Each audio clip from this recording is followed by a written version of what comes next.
నమస్తే, నేను మీ నగేష్. ఆంధ్రప్రదేశ్లో గత 10 రోజులుగా తుఫాను, వరదలు, భారీ వర్షాలు అటు ఉత్తరాంధ్రను, ఇటు విజయవాడ నగరాన్ని ముంచెత్తాయి. గత 10 రోజుల క్రితం బుడమేరు ఉప్పొంగడంతో విజయవాడలోని దాదాపు 30% నివాసిత ప్రాంతాలు 10 రోజులుగా బురద నీటిలో గడపాల్సిన పరిస్థితి ఏర్పడిన విషయం మనందరికీ తెలుసు.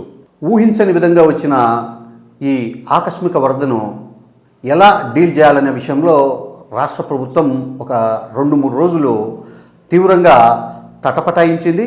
అసలు విషయం ఏదో అర్థం కాకుండా గందరగోళానికి గురైంది.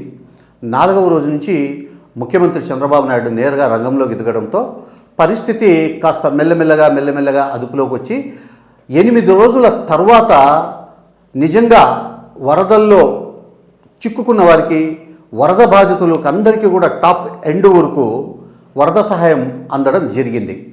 ప్రభుత్వం వైపు నుంచి వరద బాధితులకు ఆహారము, తాగునీరు, పాలు ఇలాంటివన్నీ కూడా అందించడంలో చిట్ట చివరన ఉన్న ప్రాంతాల వారికి 6వ రోజు వరకు కూడా ఈ సహాయం చేరలేదనేది చాలా ఇబ్బందికరమైన పరిస్థితులకు దారితీసింది.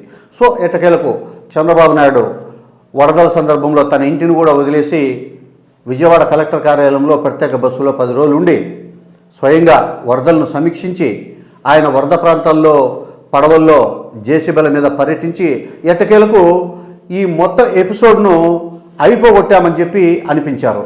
నిన్న ఆయనే చెప్పారు, వరదలు ముగిశాయి, కష్టం తీరిపోయింది, ఇక దాన్ని రివైవ్ చేసే యుద్ధం ఉంది అనేది అన్నారు. సో ఈ వరదలు సాగుతుండగానే మధ్యలో ఒక 3 రోజుల క్రితం ఉత్తరాంధ్రను మరో తుఫాను ముంచెత్తింది. అతి భారీ వర్షాలు పడి అక్కడ కూడా ఉత్తరాంధ్రతో పాటు గోదావరి తీవ్రంగా పొంగి పొరలడము, భారీ వరద రావడం, ఏలూరు కూడా గండు పడ్డంతో వందలాది గ్రామాలు నీటిలో మునిగిపోయాయి. సో విజయవాడలో జరిగిండే నష్టాన్ని ప్రాథమికంగా 6,868 కోట్లుగా అంచనా వేసి రాష్ట్ర ప్రభుత్వం కేంద్రానికి నివేదికలు పంపింది. ఈ మేరకు మాకు సహాయం చేయాలని చెప్పి అడిగింది.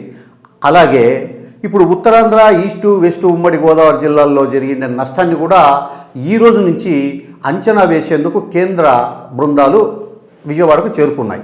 ఈరోజు రేపు 2 రోజుల పాటు అక్కడ కేంద్ర బృందాలు నష్టం అంచనా వేసి వాళ్ళ నివేదిక వాళ్ళు ఇస్తారు. ఆ తర్వాత రాష్ట్ర ప్రభుత్వం కూడా ఒక నివేదికను తయారు చేసి కేంద్రం సాయం కోసం పంపుతుంది.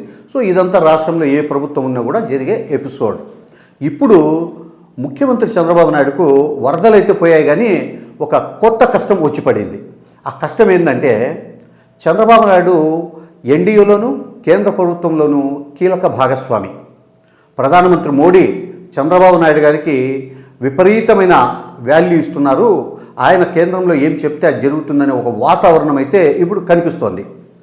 అయితే 6,800 కోట్లు, ఒక 3,000 కోట్లు, 4,000 కోట్లు నష్టం జరిగినట్లు మరో నివేదిక రూపొందించి పంపే అవకాశం ఉంది. మొత్తం మీదుగా కాస్త అటు ఇటుగా ఒక 12,000 కోట్ల రూపాయలు నష్టం జరిగినట్లు ఒక రిపోర్ట్లు అయితే కేంద్రానికి అందుతాయి. ఆ తరువాత ఈ 12,000 కోట్ల రూపాయల్లో ఎంత కేంద్ర ప్రభుత్వం నుంచి సహాయం పొందగలగరనేది చంద్రబాబు నాయుడు గారికి ఇప్పుడుండే ఒక పెద్ద టాస్క్. అది రాష్ట్ర ప్రజలు కూడా కేంద్ర ప్రభుత్వంలో చంద్రబాబు నాయుడుకు విపరీతమైన పట్టుంది. ఇక్కడి నుంచి ఎన్ని వేల కోట్ల రూపాయలు నష్టానికి సంబంధించిన ప్రతిపాదనలు పోతే అన్ని వేల కోట్లు వస్తాయనేది ఒక భారీ అంచనాలతో ఉన్నారు. ఈ నేపథ్యంలో చంద్రబాబు నాయుడు వీలైనంత ఎక్కువ నష్టపరిహారం సంపాదించలేని పక్షంలో వరద బాధితులను ఆదుకోవడం కూడా చాలా ఇబ్బంది అవుతుంది. ముందే ముఖ్యమంత్రి గారు నిన్నే చెప్పారు, రాష్ట్ర ప్రభుత్వం దగ్గర అంత ఎక్కువ నిధులు లేవు, బాధితులను ఏ విధంగా ఆదుకోవాలనో అర్థం కావడం లేదు, మొత్తం ఈ విషయంలో కేంద్రం ఉదారంగా సహాయం చేస్తే కానీ బాధితుల్ని పెద్ద ఎత్తున ఆదుకునే అవకాశం లేదని చెప్పి ఆయన చెప్తున్నారు. ఈ పరిస్థితుల్లో చంద్రబాబు నాయుడు గారు నిజంగా కేంద్రం నుంచి ఎక్కువ నిధులు తేలేకపోతే రాజకీయంగా ఇటు వరద బాధితులు, ప్రజల పక్షాన కూడా ఆయనకు ఒక ఇబ్బందికర పరిస్థితి తలెత్తే అవకాశం ఉంది.